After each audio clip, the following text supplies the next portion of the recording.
What is going on, members of the Burger Empire? Brian here for Body by Burgers, and today we have the preview for the Strength in Depth CrossFit competition that's happening in London, UK. It's actually starting today. That's right, the day the Open starts. So it's gonna have a few things that need to be covered in this video, but what I'm going to talk about today mostly is the elite women and the elite men that are going to be at this competition and where they're placing and who I think is going to be punching their ticket to the CrossFit Games this year. First off, let's cover the elite men, because I don't think the field is as stacked on the men's side as it is on the women's side, which we've kind of seen as being coincided with the last few events. But in the men's side, the notable names, the ones that have pushed regional performances previously and been to the games previously. Number one, Willie Georges, who had a top 10 finish at the games last year. Alex Smith, always going to be a threat in anything gymnastics and apparently strength, because the dude has a 400-pound clean now. Roman Krinikov, who won the European regional last year, but was unable to compete at the games due to a work visa issue. He couldn't get across to the States and actually compete at the games. And then we got Drew Wayman, who's a notable regional athlete, and Elliot Simmons, again, another regional athlete. But coming from the men's side, my top three picks is going to be Willie Georges, Alex Smith, and Roman Krinikov. The reason that I'm picking it in that order, number one, Willie Georges has already competed in a sanctional event this year. He competed at the Dubai Fitness Championships, placing third overall. So without the two guys that finished ahead of him, which would be BKG and Matt Frazier, then he's going to me, easily be the favorite, and I think he's showing the poise and the experience now in which, hey, I can hang around with these big guys. I can definitely punch my ticket to the games, because finishing 9th at the 2018 games was not a fluke for me.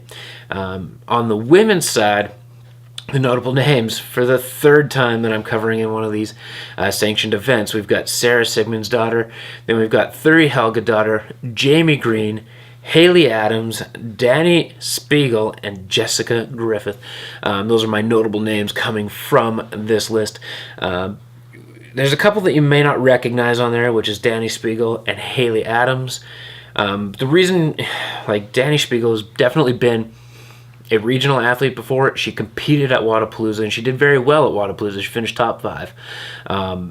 And she's going to be on my top 3 list. I'm putting her as number 3.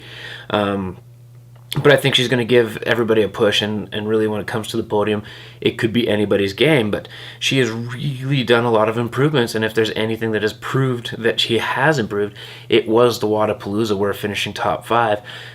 Being an annual regional athlete, if you're going to finish in a competition at that level, if these things are replacing regionals, normally she would have qualified for the games by now. Haley Adams is another one that you may not have heard of, but for the past 3 years, she dominated the teen division. She actually won the games for the teens the last 3 years, I believe, and now she is a part of CrossFit Mayhem. This is her individual competition, but she's actually on the CrossFit Mayhem team. I think she's made the switch from the CrossFit Mayhem Independence to the CrossFit Mayhem Freedom side now, because in the last Mayhem Monday video, if you're watching their videos at all or are a fan of Rich Froning, she is actually doing the team workout with Rich, and Rich is Team Mayhem Freedom, which is quote-unquote their better team, and really either one of those teams can take the win at any given time. Thuri Helgadottir's made the games a couple times, really known for her weightlifting strength aspect, and Jessica Griffith, she's just a veteran that's been around for a very long time. But when I'm talking about the elite women, my top 3, number 1, I'm going with Sarah Sigmundsdottir. It's her 3rd time competing. She's got a really good feel of what these sanctioned events are going to feel like, and I just think that she's finally fine-tuned things, and she's becoming more of that well-rounded athlete. And I've watched a lot of videos of what she's doing to prepare for things like this. And she basically said she started CrossFit with no guidance. She just kind of jumped into it, never had a coach, and just kind of never did the fundamentals when it came to CrossFit. She just did what she thought was right and what felt good. And now she's actually using a coach to get the fundamentals and the basics and learn the movements the way they are supposed to be executed. So that's just going to make her overall a much more efficient athlete and somebody to be watching out for. Number 2, I've got Jamie Green. Jamie Green did finish second at the Dubai Fitness Championships, and she has competed before. Another Games veteran where I'm just like, it's kind of tough to tell if Jamie Green is going to be ahead of Sarah Sigmundsdottir again, but I just think it's going to come down to experience and the willingness and the drive, and I think that right now at this point, third time's the charm for Sarah Sigmundsdottir, and like I mentioned earlier, number 3 I think on the podium is going to be Danny Spiegel. This isn't to discredit anybody else in the women's field, because it could be just anybody's game at this point. But really, what's going to be really interesting about the strength in depth is that it kicks off the day that the CrossFit Open kicks off as well. So what they're doing to try and accommodate the athletes that are competing in the Open as well as at these sanctioned events is the very first workout is going to be 19.1. So later on tonight in North American time, tomorrow in UK time, if that makes any sense, because there's like a 12-hour difference, they're announcing 19.1. It's the first workout of the event, and the competitors are going to be able to establish their score for 19.1 when it comes to qualifying or seeding in the Open. So that's really cool, and what I didn't know about strength and depth is that the last strength and depth actually took place back in November. So they really have not a lot of time frame to throw this competition together, and they've done a really good job because once they heard that there was going to be sanctional events, they wanted to be part of it and they jumped all over it. They got ready, and they knew that the only time that it was going to happen was during the Open or at some point in the Open.